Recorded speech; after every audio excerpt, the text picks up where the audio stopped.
Hi, welcome to Punchline Talks. My name is Mark Erner. Today I'm joined by a special guest called BEUX LEVI, who's just got his single out about me. Hi, Beau.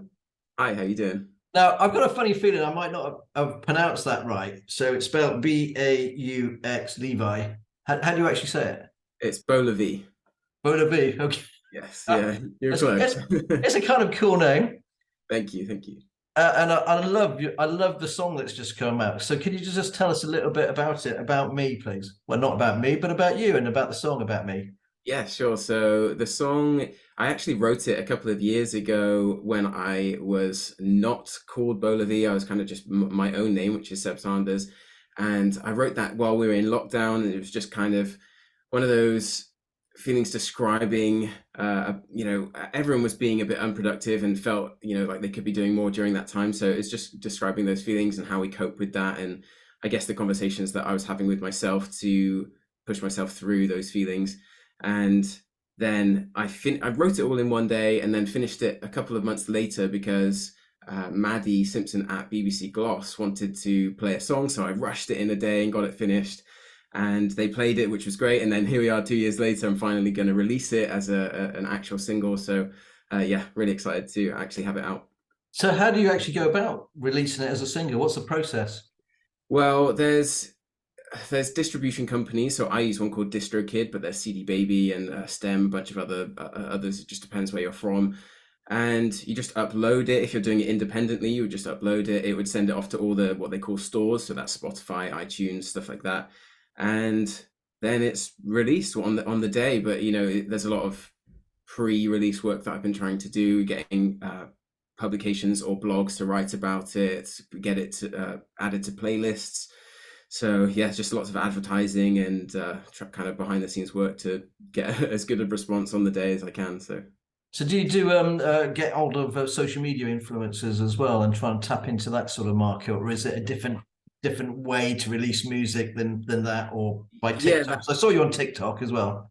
yes, yeah. So that is quite a popular way these days, and I haven't really pushed that on this one. I think that's something that I will do. It also is probably song dependent because you have to think about what might go well with that. And I think this song is good. It's probably more of like an emotional storytelling thing rather than something that could be used for a trend or something like that. So I've kind of left that one, but maybe I will. I probably will look into it in the future with other songs. But yeah, it is a good technique these days for sure. I mean, I really enjoyed it. I must admit, I get sent a lot of stuff, and I was blown away. I just thought it was really good. I played it to my daughter last night. He's 23, and we sort of sitting on the sofa together, popping away. That's Um, awesome.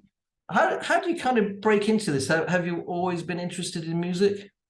Yes, so since I was kind of a teenager, really, I was playing guitar in my room and just doing covers. I posted covers on YouTube for a while, and then I actually moved to Canada to join a band out there. So we were playing in a pop rock band and toured all over the world doing that for a while. And then it's like the last few years really that I've been looking at doing solo stuff. So yeah, it's always been part of my life. Even when I was a kid, my dad and my uncle played guitar. So yeah, music has just been around me forever, and it's kind of always been something that I've wanted to do. And yeah, this is just sort of a new way of doing it, a new vein, a new venture. So Because you're not a teenager, are you? So how, I'm not, how old are you? I'm 30 years old now, yes. No way! My Yeah. goodness, mate, you look pretty good for 30. Thank you very much. Yeah, you're not the first person to say that. Yeah, I've got good genes. Yeah. So how do you how do you normally make a living? So what else do you do?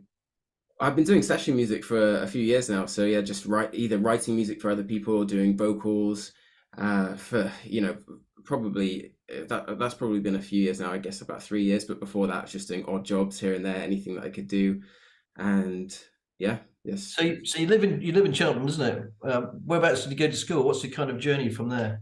Yeah, so I live in Bishop's Cleeve now, but I grew up in Hatherley and went to Bournemouth School. Um, and then, yeah, like I said, I moved to Canada for a few years and sort of did that and then lived out of the band van basically because we were touring all over the world. And then moved back here and have lived in Cleeve really for the last few years. So And where do you hope this song is going to take you, Bo? really, it's just I think this is the first official single of this project. So I just want this to kind of set the tone. I've got a really nice music video that my friend Theodore Swadling, he filmed that, and I just want people to listen to the music, see the video, and think, wow, okay, this is something serious. This is a professional artist, and yeah, just set the tone really for the rest of the music that I've got coming out this year. I don't. I think it's a great song. I don't think this is going to necessarily be the one that breaks me because it's the first song of this project. But I think there's a stat that says I think Label said the stat that artists don't usually break until they have like 30 or 40 songs out. So I know that this is a process, and yeah, I'm just excited for people to hear this song and kind of understand what I'm about, really. I think it's really, really good. Like I said, what about the video itself? Because where was that shot? It's a kind of a unique kind of building. Is it here in Yes. Cheltenham or? No, it was in London. It's called Waddington Studios. So I believe it's a photography studio. And yeah, I wanted that kind. I looked for in Cheltenham, but I couldn't really find anything. I wanted that kind of concrete art studio or art gallery vibe. And yeah, it's sort of just to signify, because this song is about a conversation that's kind of happening in my own head to myself. So I wanted it to sort of signify this, ethereal, separate place where I'm just existing and having this internal battle. And yeah, I think it came out really well. I really like it. It's some beautiful shots. Theo's a great videographer. Yeah, really, really happy with it. I think it does a great job for the song. Goes without saying. Beau Levi, thanks ever so much for joining us today. Punchline Talks. All the very best for the future, and Thank I'll be. I've got a worm music in my head already. you. Thank you so much. Cheers. Cheers, mate. Bye. Bye.